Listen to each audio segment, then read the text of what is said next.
Ibrahim Adham খুশি হয়ে গেছে, আমার রাজ্যে এরকম একটা মানুষও আছে এইরকম নিষ্ঠার সাথে নামাজের খেদমত করে। ইব্রাহিম আদহাম তাকে যা বলে, এ আল্লাহর বান্দা, তোমার কি দিলের কোনো কামনা বাসনা আসেনি? আমার মন চায় আমি তোমার খেদমত করি, তোমার বাসনা থাকলে পূরণ করি।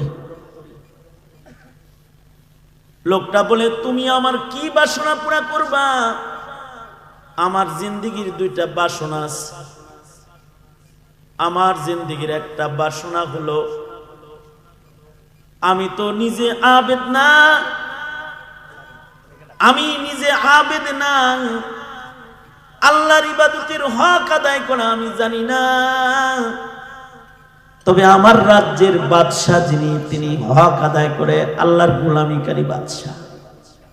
শকর ওই মহান মালিকের, যিনি বলখের বাসিন্দা আমাকে বানাইছে, আর এ রাজ্যের বাদশাহাত বর্জন করে জায়নামাজকে নিজের সবচেয়ে পছন্দের জায়গা বানাইছে। আল্লাহু আকবার, জোরে করে বলেন, আরো জোরে আওয়াজ করে বলেন, আওয়াজ করে বলেন। কেমন বাদশা যে রাত প্রাসাদ ছাইরা জায়নামাজকে পছন্দ করছে। খোদার শুকর যে আমার বাদশা এমন। কপাল তাদের কত ভালো ছিল যারা তাহাজ্জুদ গুজার ওলিয়ে কামেল বুজুর্গদের রাজত্বের নিচে বসবাস করত। ঘুরে ঘুরে ছদ্মবেশে যারা জাতির খেদমত করত। জমানা পাল্টে গেছে।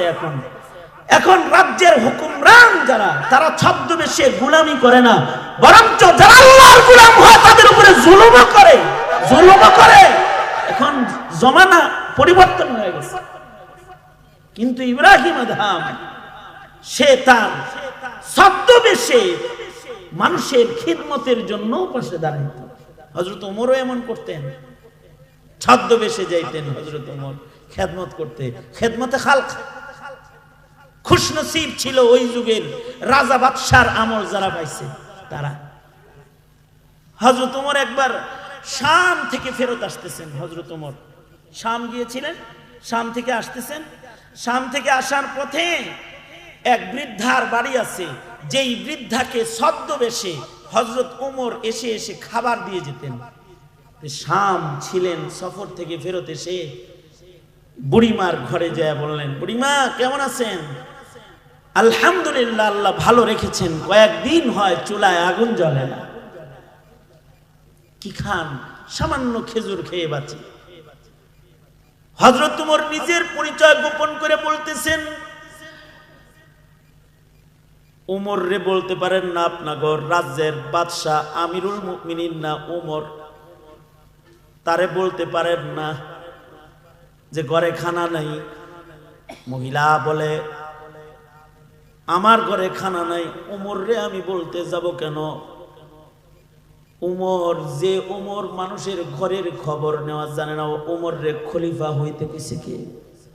আমি তো আল্লাহকে বলবো যে ওমর রে খলিফা বানাইছিল, কিন্তু আমার ঘরে খানা পৌঁছায় নাই। আমি ওমর রে খুঁজবো কেন? আমি আল্লাহ রে খুঁজি। হযরত ওমরের শরীরের ভিতরে কম্পন শুরু হয়ে গেছে, কম্পন। হযরত ওমর সাথে সাথে চলে গেলেন, যায় বাইতুল মালে যায় উটের পিঠ ভর্তি করে গম আটা লইয়া নিজে আসছে।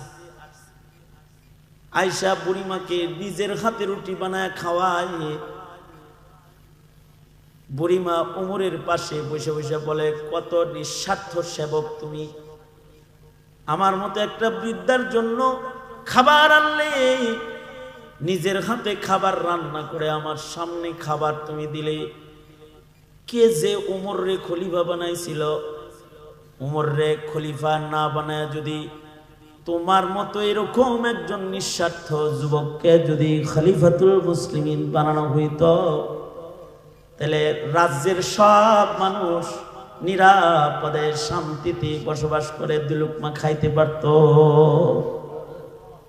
হযরত ওমর নিজের এই ছদ্মবেশ এবার খুলে বলে, বুড়িমা আমার নামই ওমর, আমি ওমর। তবে বুড়িমা আপনার হাতে ধরে, বুড়িমা একটু আগে যে বলছেন আল্লাহরে বলবেন, যত শাস্তি আপনার দেওয়ার মনে চায় ওমর সারখাম, আমি ওমর মাথা নত করে দিচ্ছি।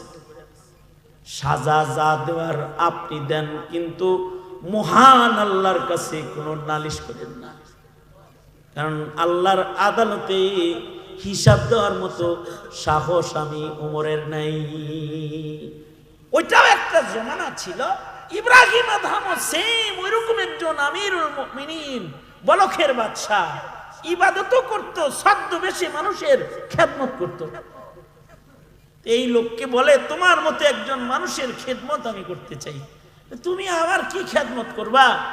তবে আমার জীবনের একটা চাওয়া আছে, রাজপ্রাসাদকে পিছে রেখে আল্লাহর গোলামীকে যে সামনে আনতে পারে, ওই বাদশাহ ইব্রাহিমকে যদি মরার আগে আমি একবার দেখতাম, তাইলে আমার মনের একটা আশা পুরা হইতো। পারবা ইব্রাহিমকে দেখাইতে? ইব্রাহিম আদহাম বলে, আমার নাম ইব্রাহিম আদহাম, আল্লাহ বুঝি তোমার দোয়া কবুল করে। ওযু করাও নামাজীদেরকে, তোমার দোয়া কবুল করে বুঝি আল্লাহ আমার এনে আনছে। একটা আশা তো জানলাম, ইব্রাহিম আদহাম দেখবার চাও, মরার আগে একটা রাজ্যের বাদশাকে তোমার দেখার শখ, একটা শখ তোমার। তোমার আর একটা আরজি কি তোমার রবের কাছে? আমার আর একটা আরজি হলো, জমানার ওলি ইব্রাহিম যদি আমার জানাজার নামাজটা একটু পড়াইতো, তাইলে মনে হয় মহান আল্লাহ আমার কবরের আযাব মাফ করে দিত। আমি একজন মিসকিন, দুর্বল, আমার ইবাদত নাই, একজন ওলি বুজুর্গের জানাজা আমার নসিব হলে মনে হয় আল্লাহ আমারে মাফ করতো। এই কথা বলে লোকটা আকাশের দিকে তাকায় বলে, আল্লাহ একটা দিলা আর একটা দিবা না। এই কথা বললাম, মুখে উচ্চারণ করেছে আশহাদু আল্লা ইলাহা ইল্লাল্লাহ ওয়া আশহাদু আন্না মুহাম্মাদান আবদুহু ওয়া রাসূলুহু, লা ইলাহা ইল্লাল্লাহ মুহাম্মাদুর রাসূলুল্লাহ। একদিক দিয়ে কালেমা পড়ছে, আর এক দিক দিয়ে প্রাণ পাখি বাইর হয়ে গেছে। মানুষকে ওযু করাইতো, এ কারণে আল্লাহ তাআলা তার দোয়া